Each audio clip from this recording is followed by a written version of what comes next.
Todo jugador profesional de cartas sabe cuándo sus cartas no valen nada y cuándo debe seguir el consejo del estribillo de la canción El Jugador de Kenny Rogers. Tienes que saber cuándo seguir en la mano, saber cuándo retirarte, saber cuándo alejarte y saber cuándo salir corriendo. Si uno observa como historiador militar las últimas batallas en suelo alemán y luego, al mirar los rostros de los generales responsables, uno siempre se pregunta qué debió haber pasado por sus mentes. Que ellos, siendo soldados entrenados en el Estado Mayor, ni siquiera siguieron las reglas más simples de un jugador, donde para estos últimos solo significaba perder dinero. Para eso, los soldados entrenados deberían haber sabido algo mejor en una guerra que ya estaba perdida desde hace mucho tiempo. También en Breslavia se ejecutaron órdenes sin sentido del Führer que costaron la vida a decenas de miles de soldados de ambos bandos y la salud a cientos de miles. Y los oficiales, marcados con insignias doradas de rango, en su mayoría de mayor edad, a menudo se sometieron en silencio, ya que después del 20 de julio de 1944, los comisarios de defensa del Reich, investidos de poder absoluto en la figura de los Gauleiter, no dejaron piedra sobre piedra. En lugar de rendirse entonces, los marcados con insignias doradas de rango, que en su mayoría eran de mayor edad, continuaron. No conozco a ningún general alemán que haya sido ejecutado por Hitler por desobedecer órdenes o por supuesta cobardía, como sucedió en la Unión Soviética varios cientos de veces, especialmente durante las devastadoras derrotas para el Ejército Rojo en el verano de 1941. Así, el 28 de octubre, por orden personal del jefe de los servicios secretos de la Unión Soviética, desde 1938 hasta 1953, el georgiano Lavrenti Beria, 20 hombres fueron ejecutados sumariamente, entre ellos 2 coroneles generales, 4 tenientes generales y así sucesivamente. En noviembre de 1941, Beria logró que Stalin simplificara el procedimiento para la ejecución de sentencias de muerte dictadas por tribunales militares locales. A partir de ahora, el Consejo Especial del NKVD decidía sobre la vida y la muerte, como el 29 de enero de 1942, cuando 46 personas, entre ellas 17 generales, fueron condenadas a muerte, y el Día del Ejército Rojo, el 23 de febrero, tras la aprobación expresa de Stalin, fueron ejecutadas. Aquí, Stalin escribe sobre la lista de nombres propuesta por Beria: fusilar a todos los mencionados en la lista. Joseph Stalin. Mientras el dictador soviético Joseph Stalin mandaba ejecutar sumariamente a decenas de sus líderes militares por desobedecer su orden de no retroceder ni un paso, Hitler, a los comandantes alemanes que se oponían, como mucho, los trasladaban a la llamada Führerreserve, que era la reserva de oficiales temporalmente sin empleo dentro del ejército, o eran dados de baja de la Wehrmacht, pero seguían recibiendo su salario o su pensión.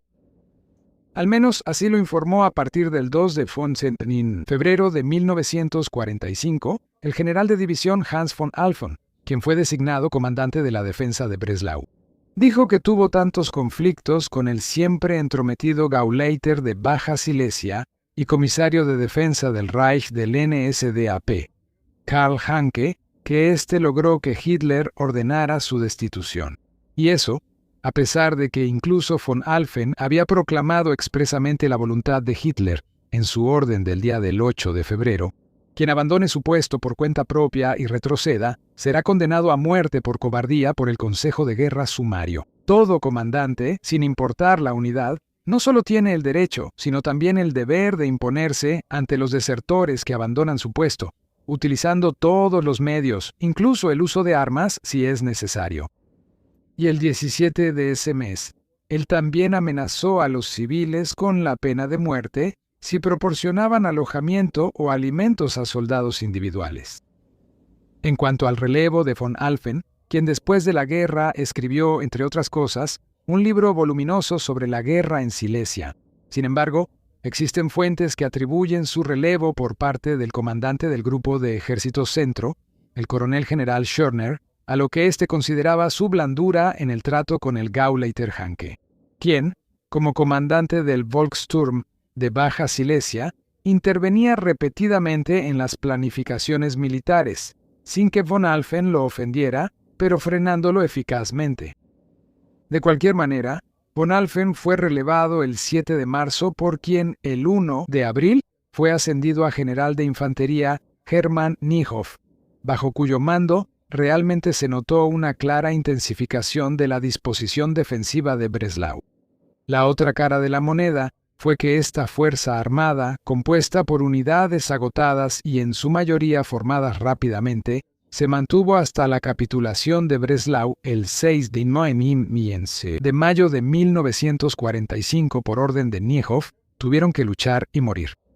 Después de que el general regresó a la República Federal desde el cautiverio soviético a finales del 55, vivió hasta su muerte a los 83 años en Rixe, Baviera, en el distrito de Garmisch-Partenkirchen. No puedo evitar, y no solo en el caso de Breslau, reprochar al mando militar que, por seguir colaborando, especialmente después del fallido intento de golpe de Estado del día 20, julio de 1944, se volvieron en gran parte corresponsables de las terribles pérdidas y de la increíble destrucción de ciudades alemanas en los meses siguientes hasta el final de la guerra. Hablando del 20 de julio, antes de que me dedique a más detalles sobre la batalla de Breslavia, permítanme hacer una digresión que, aunque a primera vista no tiene nada que ver con Breslavia, a segunda vista sí tiene mucho que ver. Porque no elegí ese título en vano. Porque también Breslavia tuvo que morir en 1945. Aquí está mi respuesta, aunque especulativa. Si el atentado del 20 de julio hubiera tenido éxito, habría habido una buena oportunidad. Que la Breslavia, destruida en un 70%, no solo podría mostrar hoy en día su antiguo esplendor, aunque muchas cosas en Breslavia también fueron restauradas por los polacos, sino que también se habría evitado mucho sufrimiento a los pueblos europeos. Pero después de que el presidente de Estados Unidos, Franklin D. Roosevelt, y el primer ministro británico, Winston Churchill, en enero del 43, Sintain, en la conferencia de Casablanca en Marruecos, en 1943 exigieron la rendición incondicional de Alemania. Estaba condenada al fracaso la operación del Círculo del coronel Klaus Conde von Stauffenberg desde el principio por razones psicológicas, porque después de la exigencia de Roosevelt y Churchill, también para apaciguar a Stalin, toda una serie de altos oficiales alemanes renunciaron a la resistencia, ya que ellos reconocieron mejor y más claramente de lo que se podía o quería reconocer en Washington y Londres en ese entonces, que con una rendición incondicional de Alemania, la Unión Soviética avanzaría hasta el corazón de Europa. Un fuerte defensor de la exigencia de la rendición incondicional fue Roosevelt aquí el día 11, el 11 de diciembre de 1941, durante la firma de la Declaración de Guerra contra Alemania, que previamente le había declarado la guerra a Estados Unidos. Los antepasados de Roosevelt, de Rosenfeld, llegaron entre 1638 y 1649 desde los Países Bajos a Nueva Ámsterdam, que desde 1664 lleva el nombre de Nueva York. En cuanto a la imagen negativa de Alemania, que lo marcó durante toda su vida, eso fue así para el hijo de millonarios, nacido en 1882. Y por lo demás, recibía clases en casa de maestros particulares. Se originó durante una estancia de 3 meses de sus padres, en 1891, en el elegante balneario de Bad Nauheim, en Hesse, donde el niño de 9 años asistió durante 6 semanas a la escuela primaria municipal. Aunque supongo que la imagen negativa de Alemania fue despertada y alimentada más bien por su abiertamente germanófobo padre, James Roosevelt I. En 1913, Franklin, quien ya se había formado como abogado, fue subsecretario en el Ministerio de Marina durante el gobierno del presidente estadounidense Woodrow Wilson, del Partido Demócrata, hasta después del inicio de la Primera Guerra Mundial, en 1914. Y Wilson es conocido por sus 14 puntos proclamados en 1917, que prometían una paz justa y un mundo futuro sin guerras, en los que ingenuos políticos alemanes creyeron, pero que luego no se cumplieron. A partir de agosto de 1921, Roosevelt quedó paralizado gradualmente por una enfermedad, hasta que al final terminó en silla de ruedas. Sin embargo, su enfermedad fue mantenida en secreto ante el público durante muchos años. Luego, en las elecciones presidenciales de 1933, le ganó al presidente republicano Hoover y ocupó el cargo hasta su muerte el 12 de abril de 1945, siendo hasta hoy el único presidente de Estados Unidos que ejerció 3 mandatos, aunque la Constitución limita el cargo a 2 periodos. Ejerció el cargo, y de todos modos, la amistad casi incondicional de Roosevelt con Stalin llevó, entre otras cosas, a la exigencia de la rendición incondicional. De todos modos, cuando alguien que conocía mejor los siglos pasados que Roosevelt le señalaba ocasionalmente las ansias de poder de Stalin, Roosevelt le había respondido: «Tengo la sensación de que Stalin no es ese tipo de hombre. Creo que si le doy todo lo que puedo y no le pido nada a cambio, él, noblesse oblige, no intentará anexar nada más y trabajará conmigo por un mundo de democracia y paz». Es bien sabido que parte de los altos oficiales alemanes, después de que se conocieron las demandas de Casablanca, exigieron repetidamente a los aliados occidentales que pagaran su precio a cambio de su participación en el derrocamiento de Hitler, en forma de renuncia a la rendición incondicional en el este, y como argumentaban, el entonces aún intacto Frente Oriental alemán en el interés general de Europa, para poder mantenerlo mejor, pero con su exigencia se toparon con un rechazo tajante por parte de todos los aliados occidentales. Aunque estos generales se hayan equivocado repetidamente en su hoy para nosotros inimaginable fidelidad ciega hacia Hitler, en este caso tuvieron razón. Sin embargo, es un hecho que las potencias occidentales no tenían ningún interés en apoyar de ninguna manera la resistencia alemana, e incluso se llegó al extremo de dudar en general de la existencia de una oposición alemana, porque no podía ser, porque no debía ser. Pero que el intento de golpe de Estado en julio de 1944 fracasara después de pocas horas, por supuesto, no se le puede reprochar a los enemigos de Alemania, así como tampoco se les puede culpar por el comportamiento general equivocado de los alemanes, ya que hicieron lo que consideraron mejor para sus pueblos desde el punto de vista oficial. Eso también aplica para Roosevelt, quien además de su fuerte afinidad con la Unión Soviética, a la que describía como una especie de otra democracia, a pesar de todas las declaraciones contrarias de la Casa Blanca, también estaba gravemente enfermo, y debido a sus numerosos asuntos extramatrimoniales, fue abandonado de facto por su esposa Eleanor desde muy temprano. Cuando ahora llego al asedio y la batalla de Breslavia, ya hablé de ello en mi video sobre la batalla de Lauban. En el curso de la operación soviética de Baja Silesia, abordé brevemente el destino de la capital de Baja Silesia, que los polacos llaman desde 1945 Wrocław, porque aproximadamente a finales de febrero, principios de marzo de 1945, el alto mando quería poner en práctica su intención de que, aproximadamente a 130 kilómetros al este de Lauban, desde el día 13 de febrero, Breslau, que había sido sitiada y declarada fortaleza, debía ser liberada, para lo cual, sin embargo, Lauban tenía que ser reconquistada por varias razones.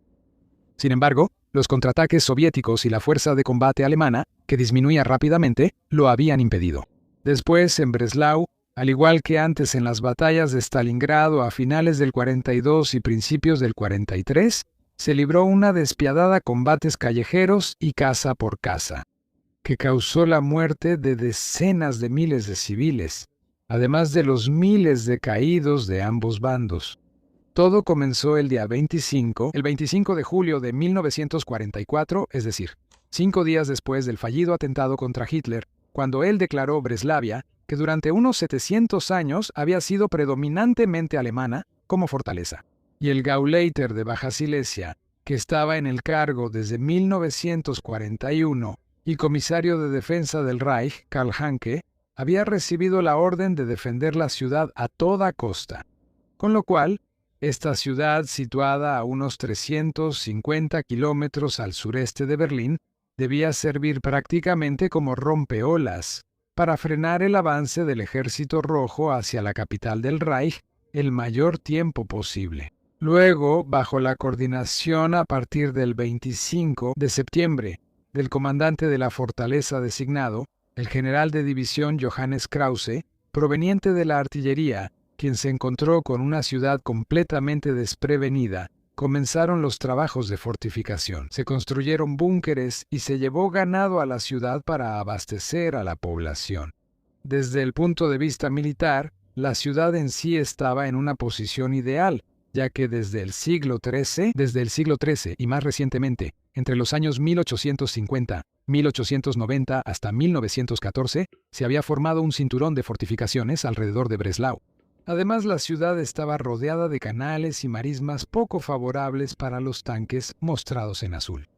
También se habían construido fortificaciones alejadas de Breslau, que debían proteger la ciudad del fuego de artillería. Pero en realidad, por supuesto, en el siglo XX, ninguna ciudad, por más fortificada que estuviera, era ya una fortaleza, lo que también aplicaba para la capital de Baja Silesia.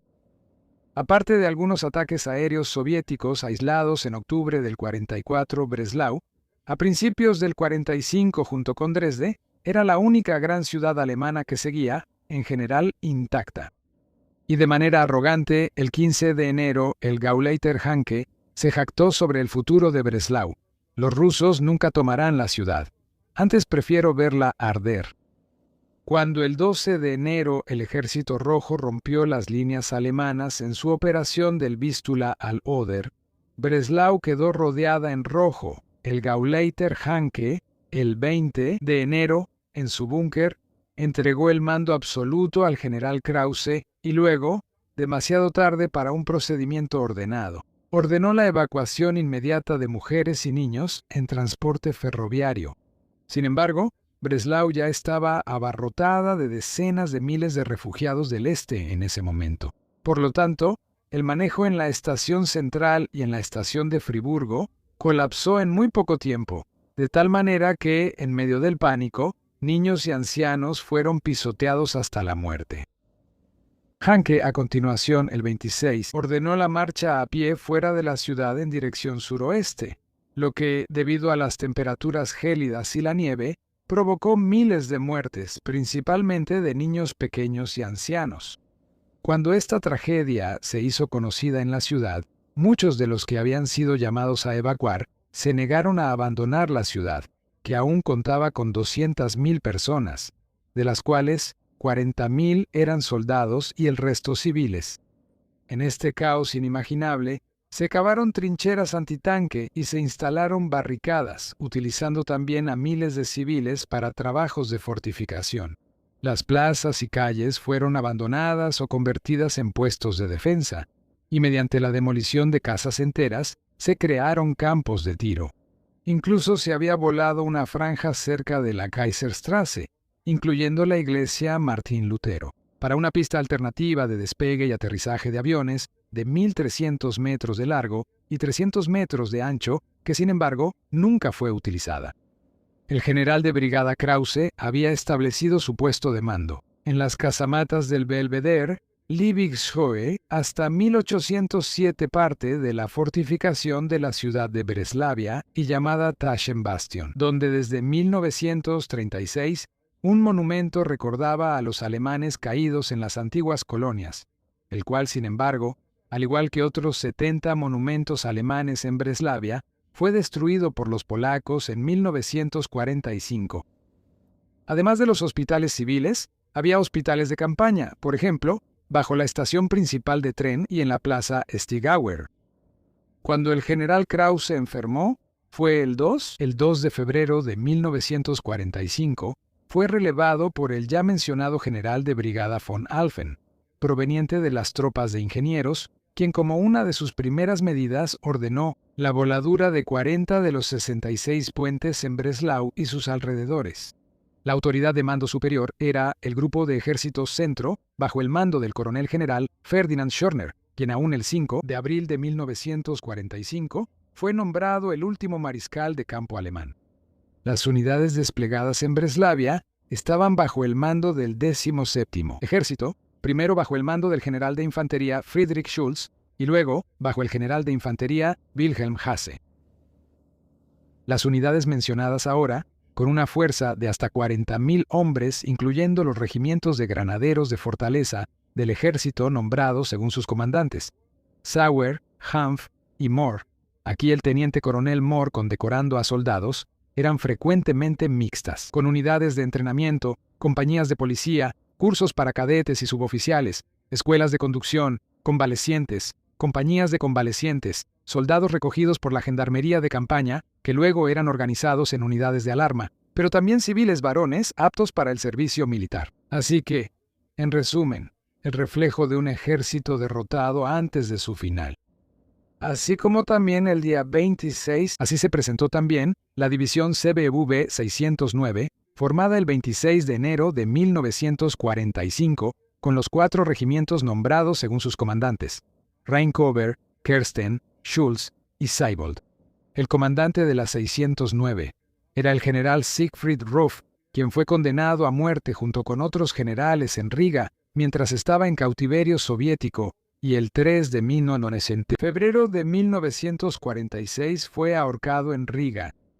Además había un total de 38 batallones del Volkssturm bajo el mando del See-Obergruppenführer Otto Herzberg, quien el 6 de mayo se suicidó. Además, artillería antiaérea ligera y pesada, bajo el mando del coronel Joachim Kurtbach, un regimiento de la Luftwaffe compuesto por miembros de la Fuerza Aérea, mecánicos y personal que antes era tripulación aérea, bajo el mando del teniente coronel Achim Well, con 4 a 6 batallones, un grupo de combate de la 269, División de Infantería bajo el mando del general Hans Wagner, unidades con miembros de las Juventudes Hitlerianas y del Regimiento de Policía de Protección contra Incendios de Breslau, es decir, bomberos bajo el mando del coronel jefe de la Policía de Protección contra Incendios, diplomado ingeniero Richard Gribo, el batallón cazacarros de Breslau bajo el mando del teniente de reserva Leo Hartmann, aquí más tarde con uniforme de la Bundeswehr, con algunos Jagdpanzer 4, cañones de asalto 3 y 4, tanques antiaéreos y vehículos autopropulsados con Panzer Schreck, y finalmente un batallón de tanques con Panzer 4. La artillería contaba con 32 baterías bajo el mando del coronel Urbatis. Las más importantes eran 6 baterías de fortaleza. Finalmente, el regimiento de ingenieros Breslau, bajo el mando del mayor Hamister, con una gran cantidad de tanques teledirigidos, los llamados Goliaths.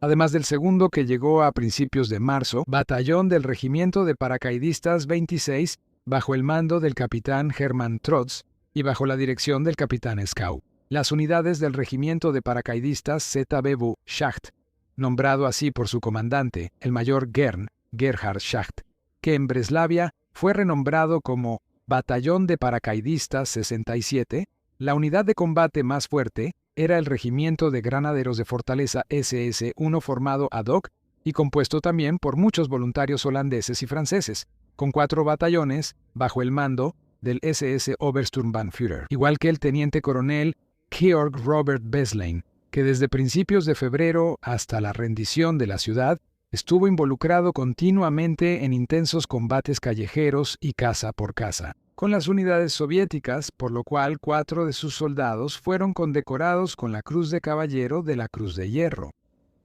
En la noche del 30 al 31 de enero, Breslau fue bombardeada por primera vez por la artillería soviética, lo que también causó muchas víctimas civiles. Después de que la guerra terrestre se hiciera visible directamente en la ciudad, también aumentó la presión sobre los soldados y los hombres aptos para el servicio militar que se encontraban en la ciudad.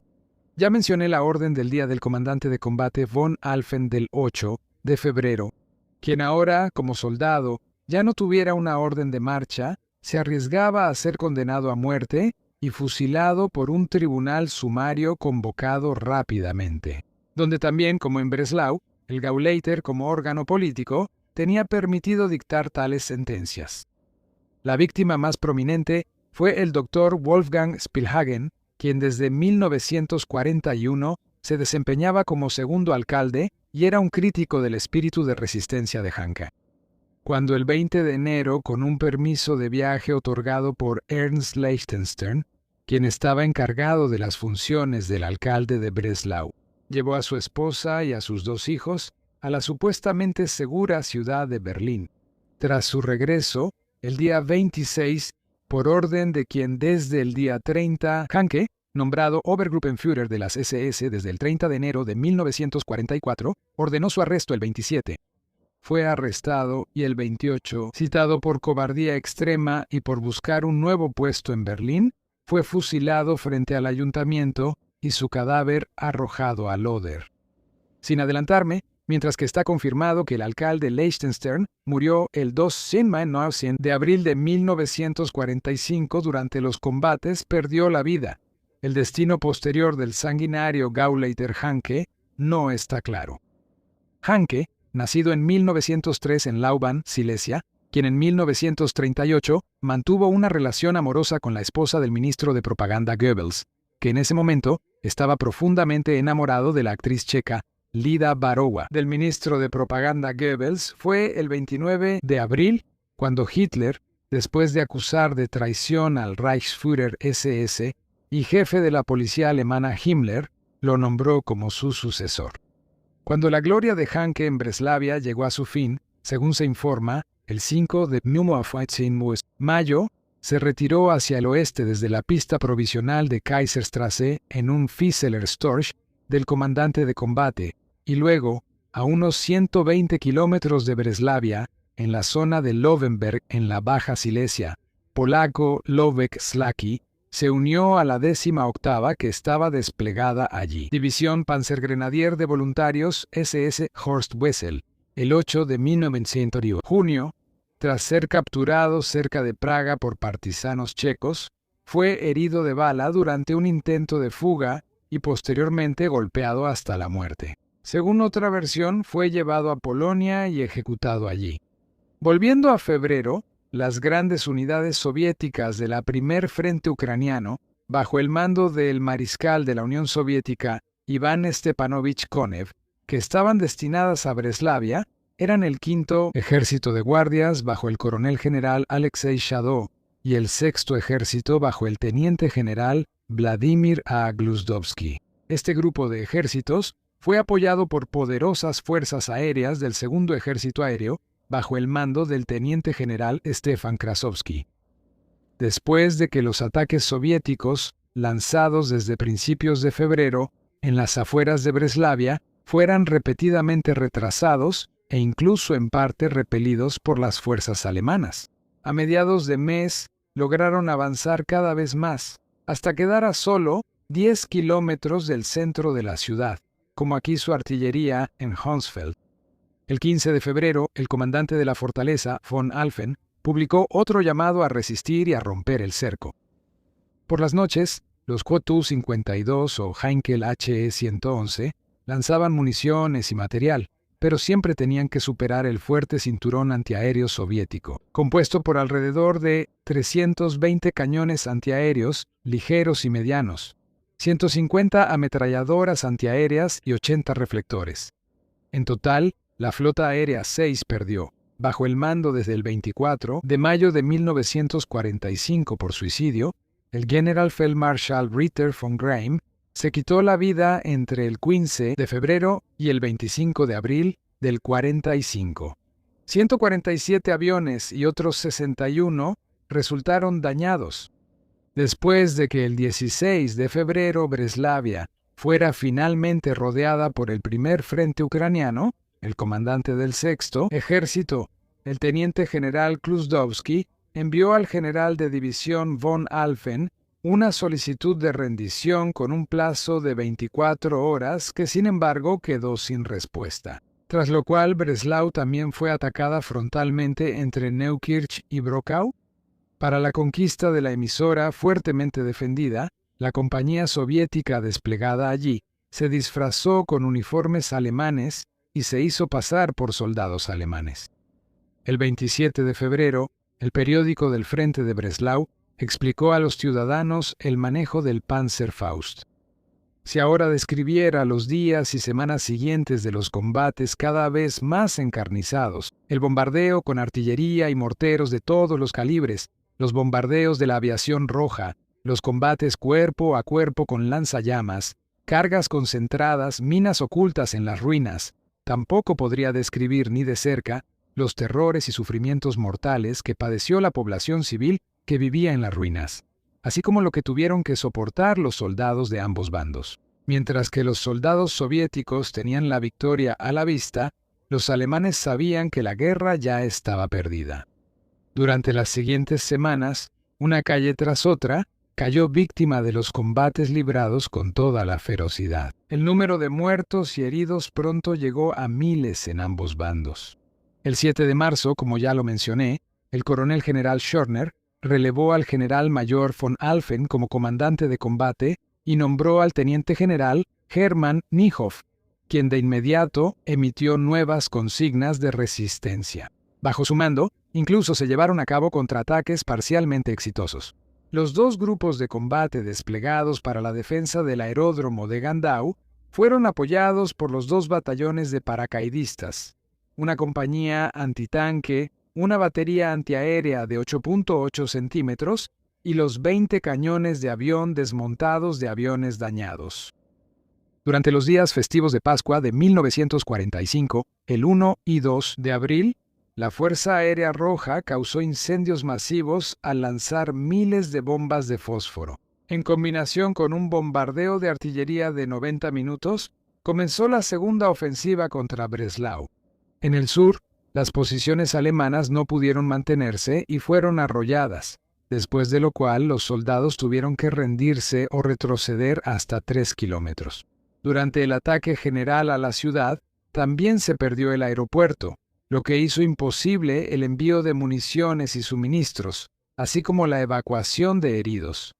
Del 15 de febrero al 1 de mayo, la Luftwaffe realizó más de 2.000 misiones y llevó alrededor de 1.500 toneladas de suministros a la ciudad. Sin embargo, después de la pérdida de Gandau y debido al intenso fuego antiaéreo, los suministros tuvieron que ser lanzados por la noche. Mucho de esto también cayó en territorio que ya había sido capturado por las tropas soviéticas.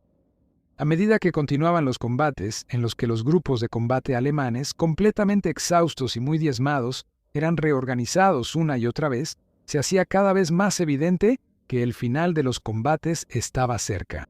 El domingo 20 de abril, cumpleaños de Hitler, el teniente general Niehoff hizo pública una proclama de lealtad. A finales de abril, partes del Sexto Ejército Soviético también estaban agotadas debido a las grandes pérdidas. Además, grandes partes del primero también estaban combatiendo. El frente ucraniano ya estaba combatiendo en las calles de Berlín. Ahora solo era cuestión de tiempo para que la Wehrmacht se rindiera. Después de que el 2 de mayo el periódico regional de Silesia anunciara la muerte de Hitler, el comandante de combate Niehoff prometió en su orden diaria: «Confíen en mí incluso en la hora más difícil. Pueden estar seguros de que los guiaré de la manera que sea mejor para ustedes». Luego, los últimos días estuvieron marcados por el bombardeo de artillería y una ofensiva de propaganda realizada por miembros del Comité Nacional por una Alemania libre, con panfletos y anuncios por altavoz. Sobre el Comité Nacional por una Alemania libre, hice este video. El 6 de mayo, a las Fuerzas Armadas alemanas también se les prometió una rendición honorable durante su capitulación, lo cual, como en todos los demás casos, fue pura propaganda. En cambio, como también ocurrió en otras ciudades y pueblos conquistados en los territorios del este, hubo saqueos, arrestos, deportaciones, violaciones masivas y asesinatos. Después, por parte de los polacos, la expulsión general de 3.7 millones de silesianos. El 4 de mayo, Hitler ya llevaba 4 días muerto. El general Niehoff se reunió en su puesto de mando en la biblioteca universitaria con el presidente protestante de Breslavia, Ernst Hornig, y el decano de la ciudad, Dr. Joachim Conrad. Por parte católica, el obispo auxiliar Joseph Ferche y el canónigo Joseph Kramer, quienes le pidieron que pusiera fin al sufrimiento y se rindiera. En la noche del 5 al 6 de mayo, una unidad de sabotaje de 75 hombres del Comité Nacional Alemania Libre, compuesta por desertores y antiguos soldados alemanes que en cautiverio habían cambiado de bando, entró en la ciudad, liderados por el exteniente Horst Wieth, quien ya había desertado en 1941 en el frente oriental para atacar por la retaguardia. Disfrazados de soldados alemanes, atacaban a unidades alemanas. Supuestamente, este grupo pudo matar o capturar a varios soldados alemanes, pero también perdió a varios de sus propios miembros, incluido su líder. Wieth, a quien la ciudad de Radebeul-Niederlos le dedicó una calle. Luego, en la madrugada del 6 de mayo, el general de infantería Niehoff informó a la población que quería ofrecer la rendición a la Sexta Armada Soviética. Querían ofrecer la rendición al ejército. Después de que el representante de Niehoff, el teniente coronel de reserva Kurt Tisler y el capitán von Druck mantuvieran las primeras negociaciones con oficiales soviéticos, la rendición tuvo lugar en el cuartel general del 22º soviético, cuerpo en la Villa Colonia, en la calle Kaiser Friedrich, número 14. Después de que Niehoff firmara los papeles de rendición a las 18:20 horas, y tras lo cual la batalla de Breslau se consideró oficialmente terminada, las primeras unidades soviéticas tomaron posesión de Breslau y examinaron el botín de guerra. Decenas de miles de soldados alemanes fueron llevados a un cautiverio incierto, del cual muchos no regresaron. De los 30.000 edificios, 21.600 estaban destruidos o gravemente dañados, al igual que alrededor del 60% de la industria y el 80% de la red de tranvías y del suministro de gas. Sobre las pérdidas en ambos bandos, existen varias cifras muy diferentes entre sí. Según estimaciones del historiador polaco-británico Norman Davis, en total murieron 170.000 civiles, aunque otros hablan de 20.000. El Ejército Rojo tuvo pérdidas de 13.000 caídos entre ellos, 760 oficiales. Por parte de la Wehrmacht, al menos 6.200 soldados murieron, muchos de los cuales descansan en el cementerio militar alemán de Großnedlitz, ubicado a 15 kilómetros al este de Breslavia. Otros aún permanecen en las tumbas improvisadas durante los combates dentro de la ciudad, que aún no han sido encontradas. En 1963, los dos generales von Alphen y Niehoff publicaron juntos el libro So Kampf de Breslau, en el que echaron la culpa de todo a otros. Sobre eso, que cada quien forme su propio juicio.